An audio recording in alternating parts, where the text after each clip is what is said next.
So ఇప్పుడు వైఎస్ఆర్ కాంగ్రెస్ పార్టీకి పొలిటికల్గా ఇది అడ్వాంటేజా? ఆబ్వియస్గా కాదు సార్. ఎట్లా? ఇప్పుడు ఎవరికి అడ్వాంటేజ్ కాదు ఇందులో. ఆ. వ్యవస్థ పనిచేసిన దానికి వ్యవస్థ పరిరక్షించింది. నేను ఎన్నోసార్లు చెప్పాను, వ్యవస్థను ఎవరు పడితే ఏది పడితే మాట్లాడితే వచ్చే ఉపద్రవాలకి ఇది ఇవాళ గౌరవ సుప్రీంకోర్టు ప్రవర్తించిన విధానానికి 2 చేతులు దండం పెట్టాలి. ఇప్పుడు తెలుగుదేశం ఇవాళ వాళ్ళ దాకా ఆపాదించబడిన సిఐడి కానీ లోవర్ కోర్టులు కానీ as per their jurisdiction work చేసింది 100% అని ఇద్దరు ద్వేషాభ్యాసనంలో తేల్చి చెప్పారు. కాదు ఇప్పుడు ఇంతకుముందు నుంచి మొదటి నుంచి తెలుగుదేశం పార్టీ చంద్రబాబు నాయుడు గారు అడ్వకేట్స్ చెప్తోంది 17A వర్తిస్తుంది అని చెప్తూ వచ్చారు. వర్తిస్తుందని ఒక న్యాయమూర్తి చెప్పారు ధర్మాసనంలో. అది వాళ్ళకి బలాన్ని ఇవ్వదా? వర్తిస్తుందని మేము చేస్తున్న ఆర్గ్యుమెంట్ ని న్యాయమూర్తి జడ్జిమెంట్ ఇస్తే వర్తిస్తుందని refer to the 5 bench 3 bench ఇద్దరు డిఫరెంట్ ఒపీనియన్స్ డిఫరెంట్ ఒపీనియన్స్ బెంచ్కి రిఫర్ చేస్తే ఎవరికి శాంకలు కొట్టుకోవడానికి ఉపయోగపడుతుంది అది.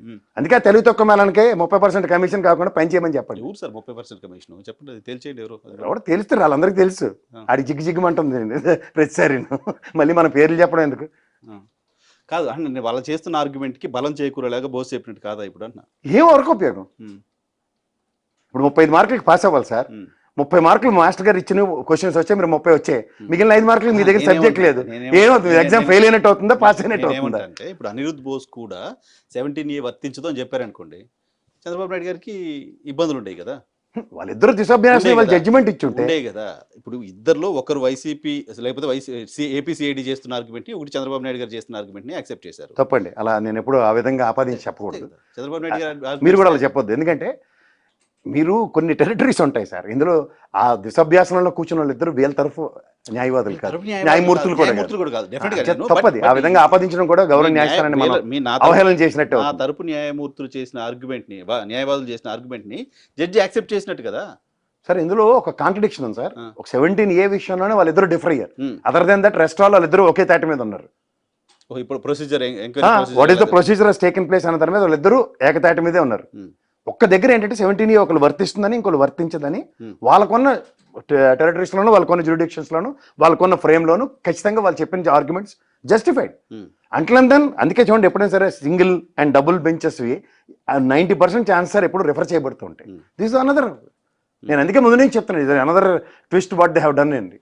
ఈ దిశాభ్యాసనంతో ఎప్పుడూ అవుట్కమ్లు రావు.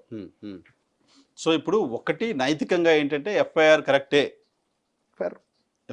అని చెప్పినట్టు తీర్పు. 17A పైన తీర్పు రాలేదు కానీ ఎఫ్ఐఆర్ కరెక్టే అంటే ఫర్దర్ ఉంది అన్న దగ్గర అంటే ఇక్కడ దుకాణం కరెక్ట్ అని అర్థం కదా. ట్రయల్ కోర్టు రిమాండ్ ఇవ్వడం కరెక్టే, అన్ని కరెక్టే అని చెప్పేసినట్టు. ఇంకా దానికి రాజకీయంగా తెలుగుదేశం పార్టీ కాన్సిక్వెన్సెస్ ఫేస్ చేయాలి, ఆబ్వియస్గా చేయాలి. వ్యవస్థతో అందుకే పెట్టుకోవద్దని చెప్తున్నా. నీకు పొలిటికల్ వెంజ్ అంటే జగన్మోహన్ రెడ్డితో ఉండొచ్చు, లేదా జగన్మోహన్ రెడ్డికి చంద్రబాబు నాయుడుతో ఉండొచ్చు. బట్ వ్యవస్థలు ఆ విషయంలో 100% సహకరిస్తాయని అపోహలు ఎప్పుడు ఉండకండి. సో ఇప్పుడు ఫర్దర్గా ఏం జరగవచ్చు? ఇప్పుడు సిజేఐ బెంచ్కి ఇచ్చారు అని చెప్పి అంటున్నారు. మీరు చెప్తున్న దాని ప్రకారం ముందు నుంచి ప్రశాంత్ భూషణ్ గారి కేసుకు సంబంధించిన దానికి ఇస్తే ఎప్పటివరకు ఎక్స్పెక్ట్ చేయొచ్చు? ఎలక్షన్స్ అయిపోతాయా? Any moment. ఇక్కడ నుంచి కాన్సిక్వెన్సెస్ ఎలా ఉంటాయి మన చేతులు లేవు సార్. మళ్ళీ వాళ్ళు ఇప్పుడు మళ్ళీ వాదనలు ఈడీకి కానీ అడ్వకేట్లకు కానీ గౌరవ సుప్రీంకోర్టులకు కానీ ఎలక్షన్ కూడా ఏమి ఉండదు కదా. వాళ్ళకి ఉన్నప్పుడు ఎవరి పని వాళ్ళు చేసుకుంటారు. చట్టం దాని పని చేసుకుని వెళ్ళిపోవడం అంటే అదే ఎలక్షన్ ప్రాసెస్ కూడా ఆబ్వియస్గా వెళ్తుంది. ఇప్పుడు రేపు ఉంటే ఆయన ఎంక్వైరీకి పిలిచారు అనుకోండి, ఏం చేస్తుంది? ఇప్పుడు కవిత గారికి ఎలక్షన్స్ అయిపోయాయి, సంబంధం ఉంది, ఈడీ నోటీసులు ఇచ్చింది, ఆవిడ జస్టిఫై చేసుకుంది కదా. సుప్రీంకోర్టు నాకు కన్సిడరేషన్స్ ఇచ్చింది, దాంట్లో ఆ ఫ్రేమ్లో ఉన్నాను, today I'm not able to ఉన్నాయి.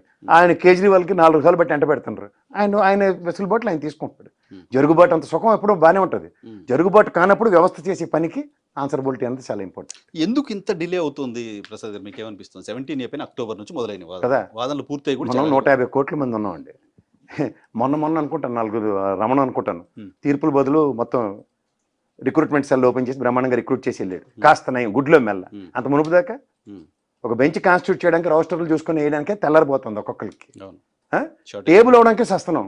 అలాంటిది ఈయనది ఇంత ప్రయారిటైజేషన్ ఇచ్చారంటేనే గ్రేట్. అసలు తొందరగా వచ్చినట్ట, మిగిలినట్లతో కంపేర్ చేస్తే చాలా తొందరగా వచ్చినట్టే.